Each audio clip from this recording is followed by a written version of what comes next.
Oke. Oke, silakan nanti kan.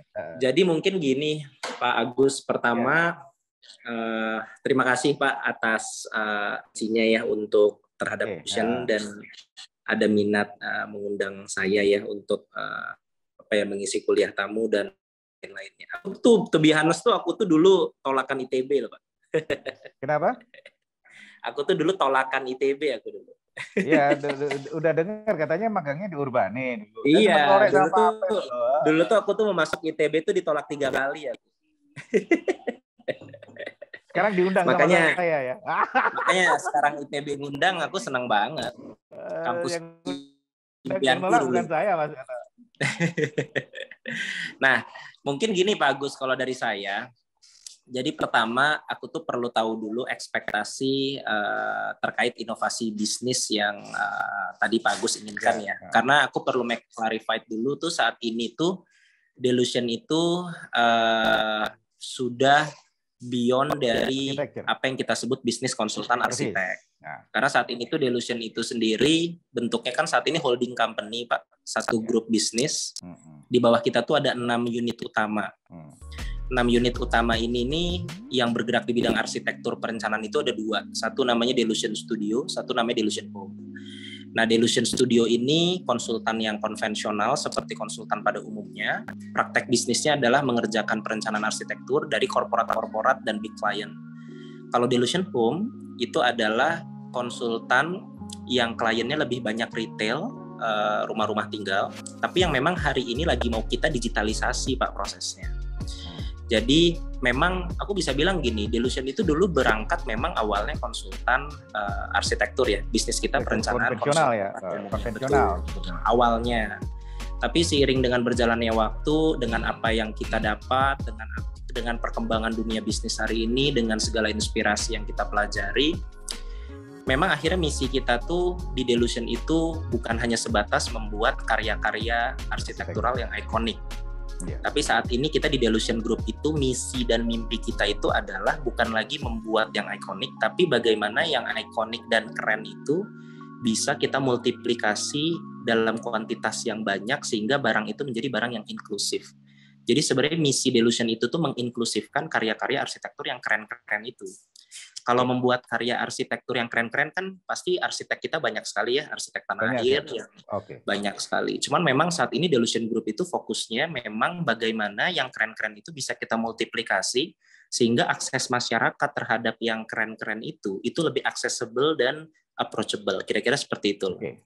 That's why kenapa konsepnya kita buat unit bisnis namanya Delusion Home gitu ya. Itu satu buah konsultan yang fokus pasarnya ke retail, tapi memang proses konsultasi dan perencanaan itu mau kita digitalisasi, Pak. Supaya masyarakat-masyarakat menengah ke bawah ini tuh punya akses terhadap arsitek yang bagus dengan harga yang relatif terjangkau. Kira-kira begitu.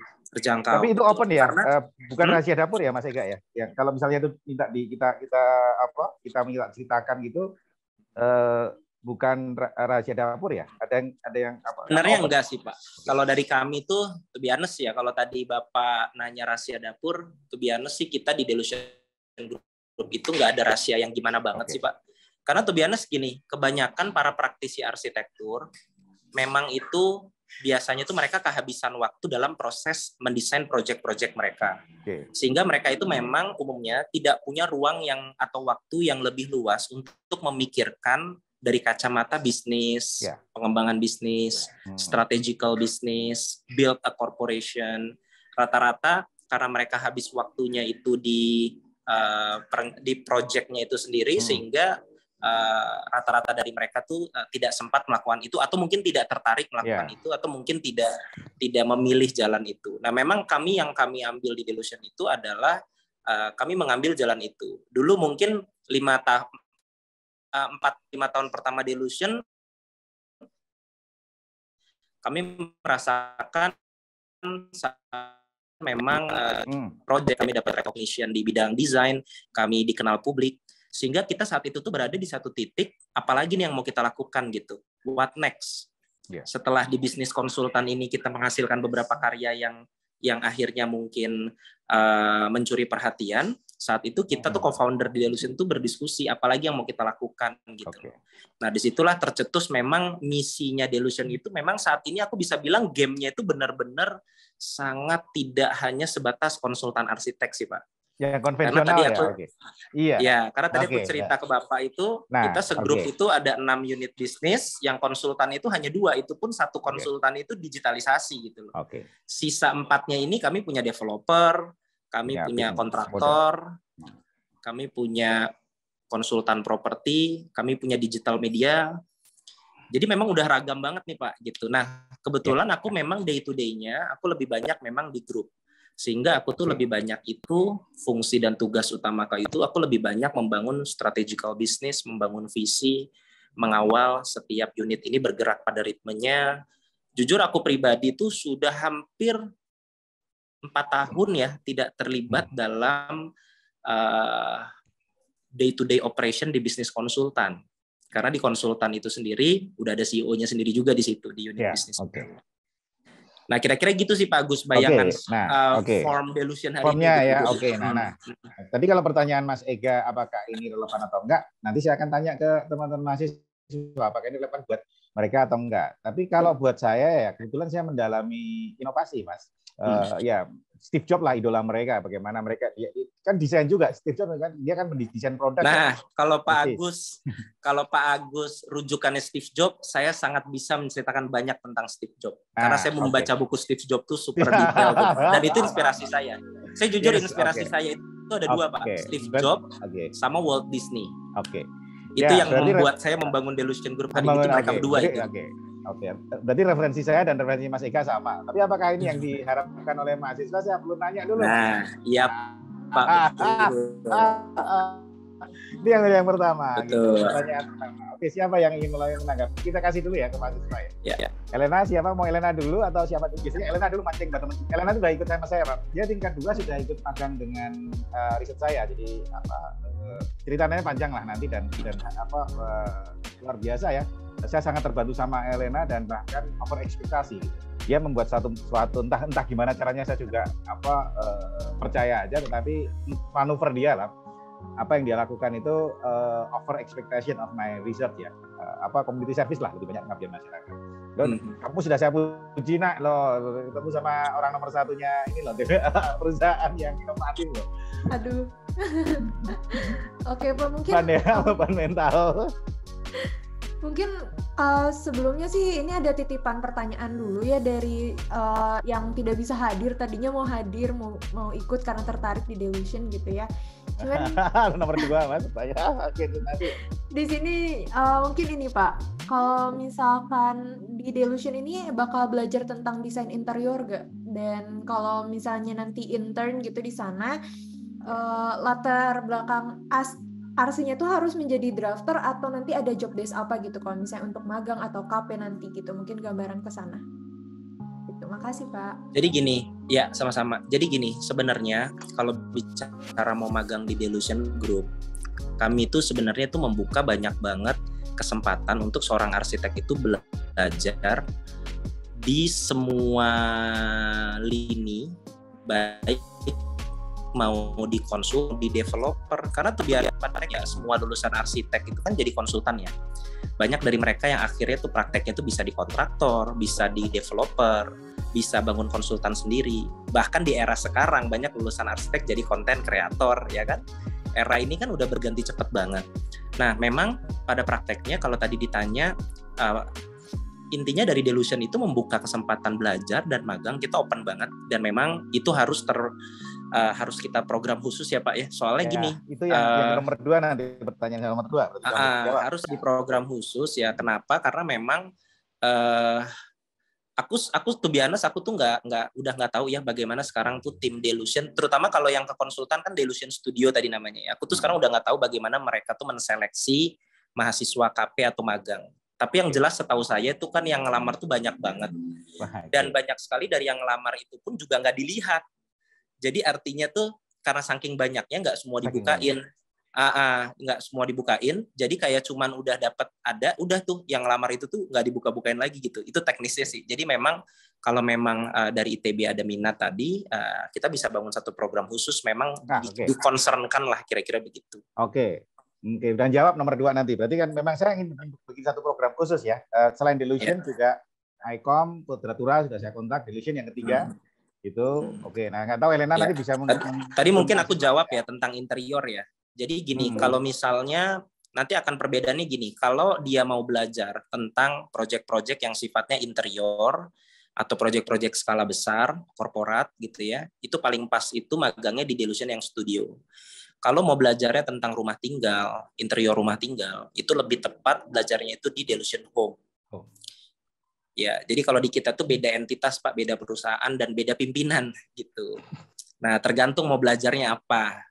Mau belajar skupnya apa. Kalau tadi dibilang ngedrafting, kalau di kita justru anak magang itu nggak banyak ngedrafting sih. Karena kita tuh drafting itu saat ini itu kita lebih banyak outsource langsung ke drafter.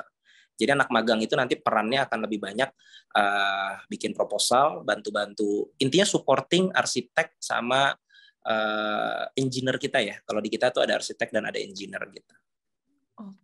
Oke Pak, oke Kak, makasih banyak jawabannya. Mungkin nanti saya mau nanya lagi, tapi mungkin rolling dulu ke yang lain kali ya. Oke, boleh. Ya, mungkin dengan profil apa ya, bahasaku apa ya, beyond ya, itu beyond the consultant ya, beyond the konvensional consultant. Itu bagaimana tanggapan mahasiswa? Ini mereka masih tingkat 3 Mas, masih tingkat 3. Tengah-tengah persis. Jadi apakah mereka akan memutuskan jadi arsitek atau tidak itu di tahun ini ya kira-kira. Pergolakan batinnya. Silakan mungkin siapa Sausan, Nadifa, Raymond sama Michelle. Michelle dulu aja. Nadifa boleh sih. Diva aja boleh. Aku mau tanya itu deh Kak, kalau gitu mungkin agak pendek. Tadi kakaknya bilang kalau udah ketemu itu stop, nggak ngelihat yang lain gitu karena saking banyaknya. Emang kayak menurutnya Delusion tuh idealnya tuh orang ideal yang dicari itu kriterianya apa gitu? Kayak kalau bagus kan pasti kayak banyak yang bagus gitu, ada kriteria tertentu nggak yang kayak kita emang carinya yang model begini gitu? To be honest sih memang yang pasti dicari ya pasti dari portfolionya yang bagus sama pengalaman organisasi sih, dari pengalaman kita dulu ya. Tapi aku jujur aku nggak tahu per hari ini tuh mereka kriterianya apa. Tapi yang jelas di sini nggak hanya tentang bagus-bagusan memang, tapi tentang cepet-cepetan. Karena ya itu tadi aku bilang banyak yang bagus-bagus akhirnya juga nggak kebuka sama kita di email, bahasa kasarnya gitu. Pada saat memang ya di internal kami merasa memang anak magangnya udah cukup. Kira-kira gitu sih.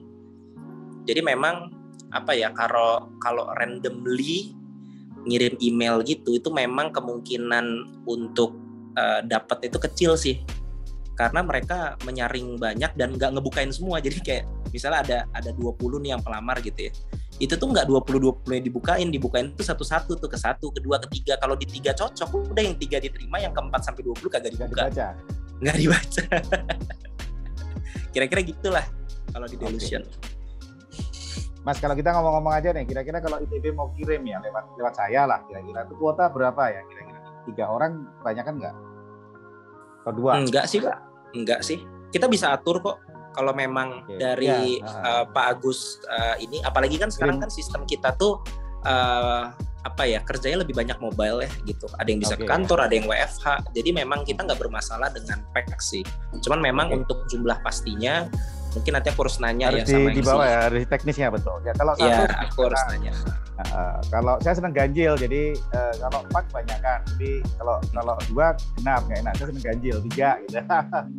Gitu. Jadi mungkin dari mereka kan tingkat 4 KP ya. Ya di record ini nanti saya akan kirim 3. Nanti mekanisme gimana nanti biarkan seleksi di antara mahasiswa sendiri. Ada yang aku kirim di sana, ada yang aku kirim di sini, gitu loh. Sekalian. Ya. 3 oke ya, berarti 3 nanti lewat saya. Gitu. Nanti siapakah Elena atau siapa koordinator gitu. Biar langsung dibaca sama Pak Eka nanti ya. Tetap kira-kira gitu ya untuk ya boleh banget. Kalau 3 nggak apa-apa kok. Mau 5 juga kayak masih nggak apa-apa. Masih oke. Ya, nggak kebanyakan itu. 5 saya yang kontrolnya susah, Mas.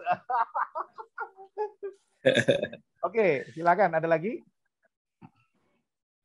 Mungkin saya, Pak. Oke. Ini bukan terlalu tentang permagangan sih, tapi tadi yang Kak Ega sebutin tentang misi Delusion itu saya tertarik. Yang tentang membuat arsitektur yang keren itu jadi aksesibel dan inklusif ke orang-orang. Yang saya mau tanya, kayak ini tuh selalu jadi kayak bahan pikiran saya kalau arsitektur itu kebanyakan diasosiasikan ya udah orang-orang kaya gitu yang bisa mengakses ke arsitek-arsitek. Dan saya mau tanya sebenarnya untuk membuat arsitektur jadi inklusif itu what does it include gitu sih, kayak what does it take dan apa aja poin-poin yang penting buat dipikirin buat mewujudkan itu Kak, berdasarkan pengalaman Kakak merancang gitu. Sorry, Oke, wah ini pertanyaannya kayaknya serius itu nanti banget. ya, Oh, nanti iya. jawab pada saat kuliah. Oh iya maaf. Oke, Oke. bocorannya Mas Ega sedikit aja, karena Oke. ada ketahuan ya. Ini pertanyaannya serius banget nih, karena aku udah mendalami banyak hal tentang bagaimana membuat inklusif. Jadi intinya gini, banyak orang tuh yang salah mengira ya bahwa inklusif itu artinya harus murah. Sebenarnya inklusif itu nggak harus selalu murah. Karena kalau kita bicara inklusif, artinya approachable. Itu ada banyak kriteria. Tapi intinya, definisi inklusif itu adalah bisa dinikmatin oleh orang sebanyak-banyaknya. Artinya kita bisa mendeliver, kan banyak ya arsitek yang dia tuh mendeliver rumah murah atau perencanaan yang murah. Tapi saat dia tidak bisa penuhi numbers-nya, artinya nggak inklusif juga. Murahnya itu hanya untuk 10 orang yang beruntung yang mendapatkan waktu dan tenaga dia. Kira-kira begitu. Artinya bicara inklusif ini nggak hanya tentang murah. Kalau misalnya kita bikin murah, tapi hanya kuat bikin 10, hanya melayani 10 klien, berarti itu nggak inklusif, itu eksklusif hanya si 10 orang yang terpilih. Jadi definisi inklusif ini lebih luas. Kalau aku bisa bilang, definisinya itu harganya nggak harus murah, tapi masuk akal dan terjangkau, lalu memang bisa disuplai dengan jumlah yang masif, bisa melayani banyak daerah yang tersebar, nggak hanya di Jakarta aja, of course, dan bisa ya aksesibel. Jadi definisi inklusif itu ya tadi, percuma kalau kita murah, tapi hanya bisa 10 orang yang beruntung. That's why memang untuk memecahkan inklusivitas ini, to be honest, itu menurut dari pengalamanku dan dari apa yang aku lihat, itu agak impossible kalau hanya dari bentuk bisnis konsultan arsitektur aja. Konvensional. Kenapa? Karena konsultan arsitektur konvensional itu sehebat-hebatnya mereka tuh punya limit dalam menerima proyek. Anggap aja lah, ini aku simpel aja ya, mereka nerima proyek 100 per tahun, which is 100 tuh nggak mungkin ya, hampir nggak ada lah konsultan terima 100 proyek per tahun. Mereka berpraktek 1 abad, mereka itu baru bisa ngerjain tuh sekitar 10.000 proyek. Sekarang pertanyaannya, kalau dia bisa melayani 10.000 klien, apakah itu inklusif? Coba kita hitung kalau penduduk di Indonesia hari ini 270 juta jiwa, 10.000 itu berapa persennya? Hanya 0,01%. So memang itulah kenapa misi inclusivity ini nggak bisa diselesaikan hanya dari kacamata konsultan konvensional. Butuh kombinasi bisnis, inovasi lintas industri, many things sih. To be honest itu complicated dan kalau diceritain bisa panjang. Tapi kira-kira bayangannya begitu. Oke, berarti sudah ketahuan Mas Ega, nanti kalau itu bola di saya tuh pertanyaan Michelle, karena ngundang Mas Ega kapan datang itu saya yang mikir nanti. Tapi sepertinya sudah kebayang Mas nanti materinya akan seperti apa ya, dan tadi sudah saya ini ya konfirmasi nggak ada rahasia dapur gitu. Oke, jadi tunggu tanggal mainnya Michelle ya, karena habis ini saya harus koordinasi dengan Bu Roro dulu gitu untuk ngatur gitu ya, dan kapannya juga disesuaikan dengan lagi sebelum saya topik kedua yang sudah disinggung kerjasama magang. Oke, kalau enggak kita lanjut Mas. Yang kedua tadi sudah sempat disinggung ya, bahkan kita udah ngomong ya. Ya, memang rencana saya memang akan mengkoordinir anak-anak magang ya, tapi mereka juga tidak hanya sekedar magang, tapi mereka bekerja, tapi mereka saya siapkan tahun depannya CEO ya istilahnya, karena sudah inovasi itu udah nggak prinsipal ya, tapi CEO lah. Ilmu-ilmunya seperti apa, sehingga kalau mereka masuk lewat jalur biasa kan pasti di bawah, tapi kalau memang ditugaskan oleh institusi ya, saya atas nama untuk menggali ilmu-ilmu dari praktisi termasuk Mas Ega di sini, itulah kira-kira Mas tadi dari apa bangsa lanjutan itu. Jadi saya mereka magang sama Mas Ega bekerja, tetapi pulang harus membawa pengetahuan gitu loh. Itu yang nanti saya rangkum di sini. Saya sebagai dosen nanti merangkum, oh ini loh petanya gitu. Sehingga ketika saya ngajar itu benar-benar yang up to date dengan apa ya, dengan yang dialami bukan oleh saya, tapi oleh jagoan-jagoan yang dalam jejaring saya. Itu Mas kira-kira tadi untuk program ya, kira-kira apa mungkinan nggak, terus teknisnya seperti apa yang sudah kebayang sama Mas Ega? Ini saya kirim 3 nanti ya, mau lebih gitu kan. Pastinya sih sangat memungkinkan, tapi memang harus nanti dikerucutkan ekspektasinya sih. Karena to be honest, kalau belajarnya dari saya, belajar itu benar-benar akan yang sangat beyond strategical business banget gitu. Takutnya itu juga nggak sesuai dia menerima itu, Pak. Persis, itu ya. Oke. Tapi kalau itu kan ini riset ya, bagian dari riset, dan riset selalu frontier, sesuatu yang belum pasti. Itu makanya kita perlu teliti gitu. Nah, isu yang saya angkat, Mas, saya langsung menukik aja adalah critical thinking yang tahun 2019-an ini baru in. MSD sudah menerapkan itu. Jadi saya berani. Nah, di Indonesia gimana critical thinking? Ya saya frontier aja. Saya coba teliti critical thinking dari para arsitek-arsitek inovatif. Gitu. Nah, itulah yang kira-kira nanti anak-anak ingin belajar dari Mas Ega gitu. Saya akan bikin kerangka critical thinking. Nah, dengan kerangka itu pengetahuan praktis digali. Gitu. Kira-kira itu Mas mengerucutkannya, karena sekarang trennya itu critical thinking itu benar-benar dipakai betul di dunia kerja. Gitu. Aziz termasuk yang pindah ke mana? BSI itu juga critical thinking yang dipakai gitu. Itu Mas kira-kira dari Aziz pun kan akhirnya kerja di perbankan kan. Karena mau kawin dia. Cari setoran dulu. Tapi yang dia banggakan ke saya adalah, Pak, saya udah punya 3 klien, Pak. jiwa arsiteknya nggak lepas ya. Iya. Hebat, anak-anak bagus tuh. Oke ya, berarti nanti saya seperti dengan anunya Elena, kita coba ini lagi untuk persiapan teman-teman kalian tahun depan, dan nanti saya akan laporkan ke Mas Ega lagi lah kalau dari kami dari ITB sudah siap. Ya. Oke. Jadi nanti dicari ya, Elena, teman-teman yang kira-kira mengerucut ke Delusion siapa yang cocok nih, yang ke ICOM siapa, yang ke Quadratura siapa, terus kemarin yang ke startup juga siapa, gitu ya. Kalau ke startup kemana Pak kalau boleh tahu? Ke Bandung, bos-bos kecil yang ada di Bandung, Mas. Anak-anak buah saya dulu, mahasiswa saya dulu. Nah, kalau yang di Bandung itu kan masih dekat dengan saya. Jadi kalau ada apa-apa masih sering say hello, masih bisa makan, sehingga perbedaan-perbedaan itu kalau terjadi sesuatu yang berbeda dan cukup riskan gitu, sistem koreksinya gampang. Ada SAB, ada Interplan, Junior, ya sumberan sama Mas Ega lah, tapi dia punya bisnis konsultan yang di Bandung, direktur lah, gitu. Kemarin Kemis kami ketemu, gitu ya. Dan seru juga ya, dinamikanya seru juga, gitu. Nah yang terakhir Mas, ini masalah kurikulum saya cerita. Saya juga membocorkan ke anak-anak, ITB kurikulumnya akan diubah, gitu ya. Studio arsitektur akan diubah dan cukup radikal. Kemungkinan critical thinking akan masuk, tapi isu yang muncul adalah kita tidak lagi mengerjakan proyek. Anak-anak itu seperti itu. Tapi menggarap sebuah isu. Jadi ditawarkan isu, lalu anak-anak diminta untuk bikin solusi desain ya, dari proposal segala macam, sehingga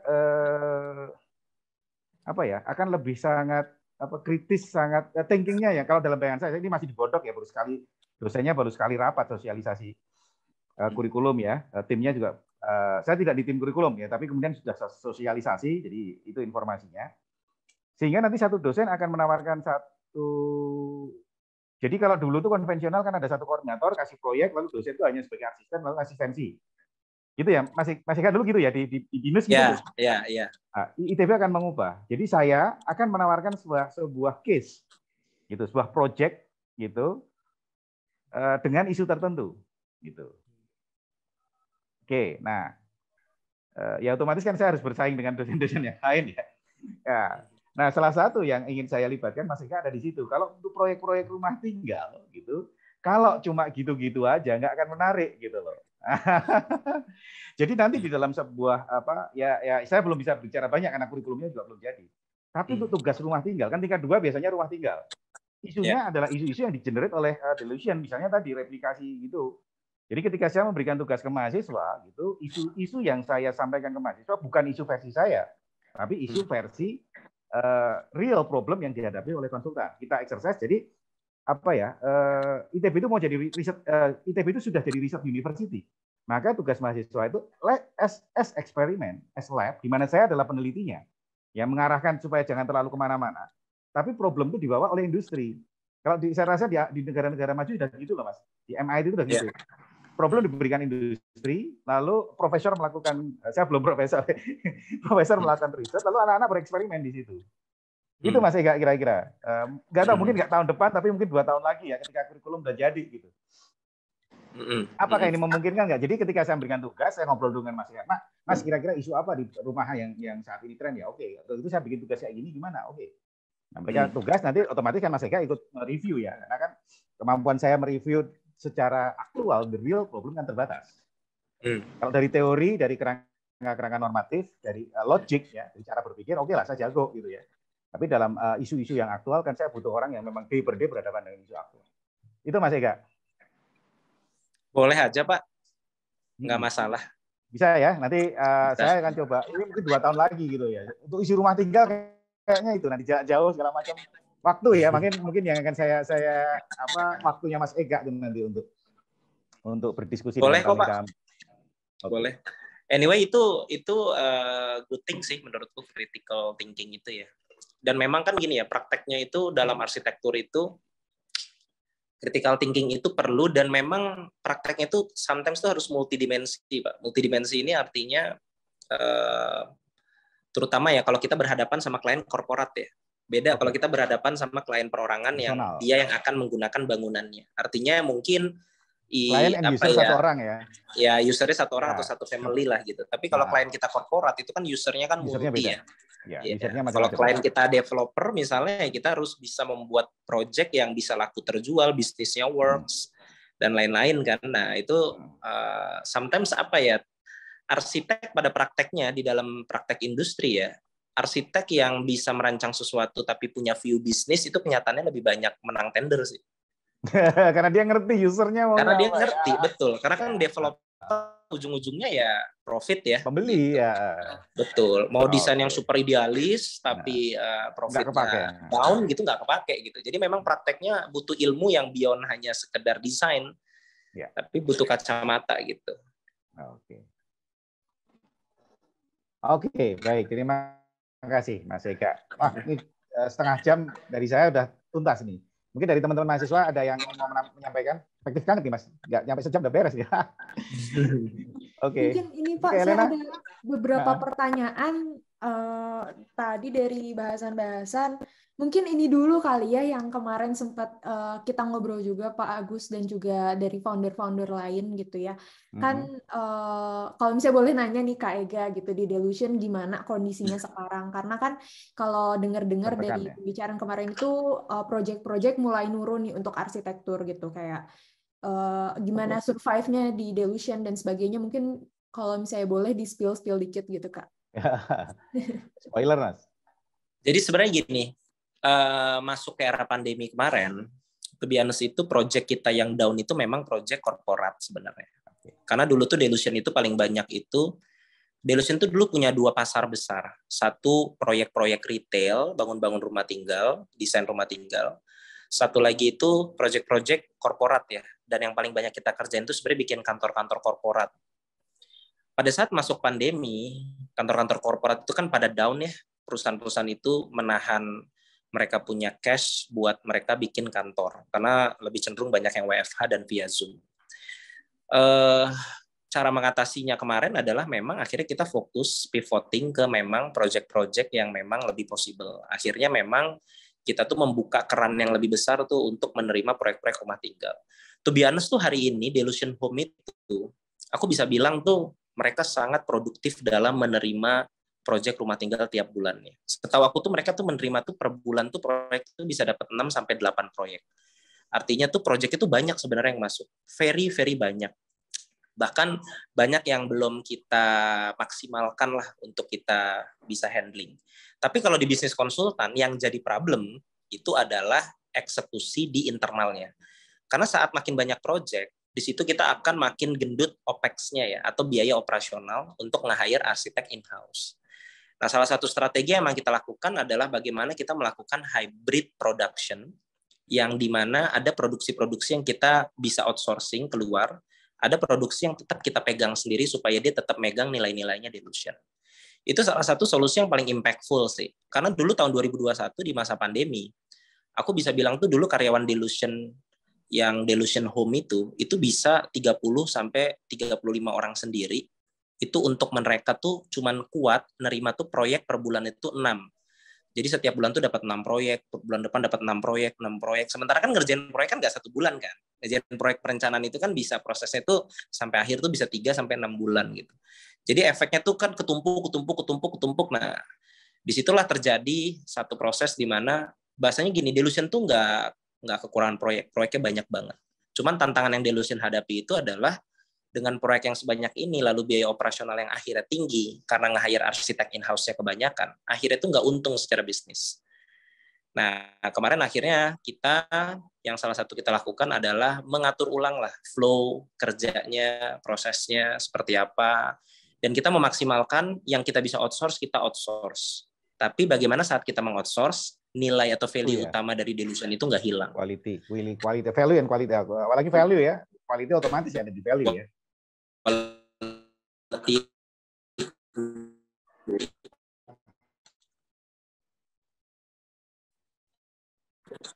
Ya, rencanaan itu bisa 80% kita lempar keluar. Itu sih. Oke Pak, oke Kak, makasih banyak Kak. Mungkin ada lagi mau nanya sebetulnya tadi karena bahas tentang nilai-nilai kayak gitu ya Kak ya. Nilai-nilai atau value dari Delusion atau mungkin karakter Delusion gitu dalam merancang. Nah itu tuh salah satu kriteria nggak sih maksudnya untuk para magang yang misalkan mau magang ke sana gitu, untuk kayak harus punya karakter itu dulu setidaknya mungkin sepercik gitu supaya bisa nanti di Delusion-nya berkembang sedemikian rupa, atau mungkin itu sesuatu yang akan diajarkan setelah masuk magang di Delusion-nya itu, Kak? Gimana ya? Sebenarnya to be honest gini sih, kalau ditanya karakter atau value dari desain Delusion, sebenarnya Delusion itu karena gini ya, Delusion itu kan sejak awal identitasnya kan brand korporat ya, artinya perusahaan. Mereka tuh tidak mengerucut ke perorangan. Kebanyakan kan beberapa konsultan lain mungkin dipimpin oleh satu prinsipal lah, sehingga tuh karakter itu melekat. Biasanya itu karakter proyek A, B, C, D itu kerasa benang merahnya. Sama kayak misalnya di Andra Matin, di Budi Pradono, di Yori Antar, yang senior-senior, biasanya itu kerasa tuh benang merah garis tangan desain mereka. Tapi kalau di korporat, kita tuh memang lebih membangun sistem.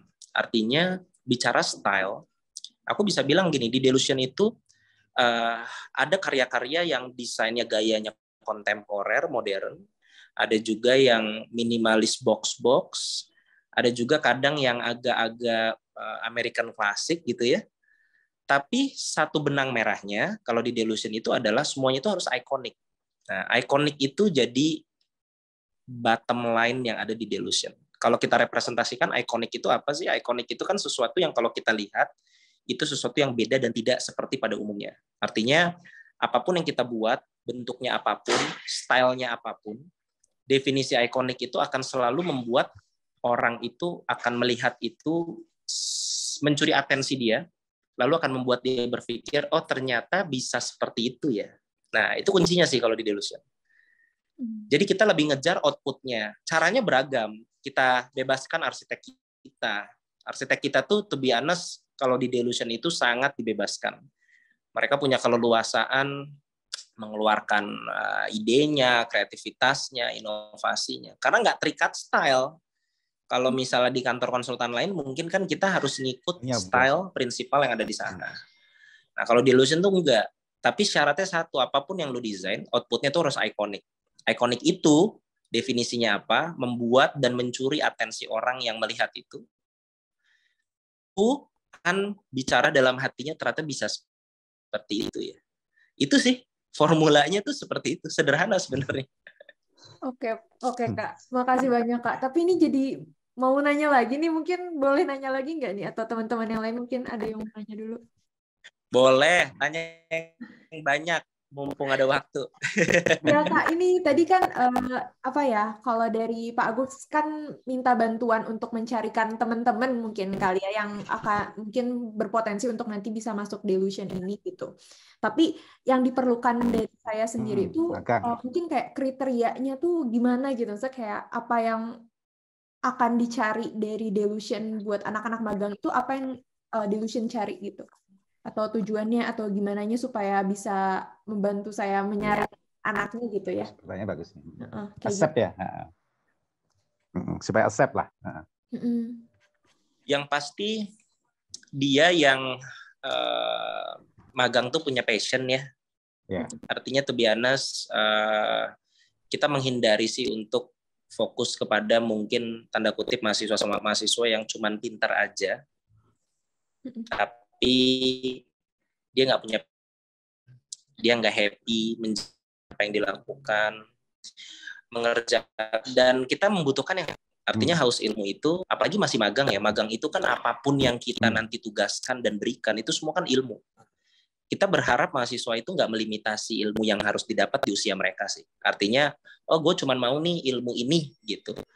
Padahal sebenarnya mungkin yang namanya ilmu itu tuh luas banget cakupannya, dan bahkan ada juga ilmu-ilmu yang ternyata kenyataannya dalam dunia praktek lebih penting daripada yang dia pikirkan. Kira-kira begitu sih.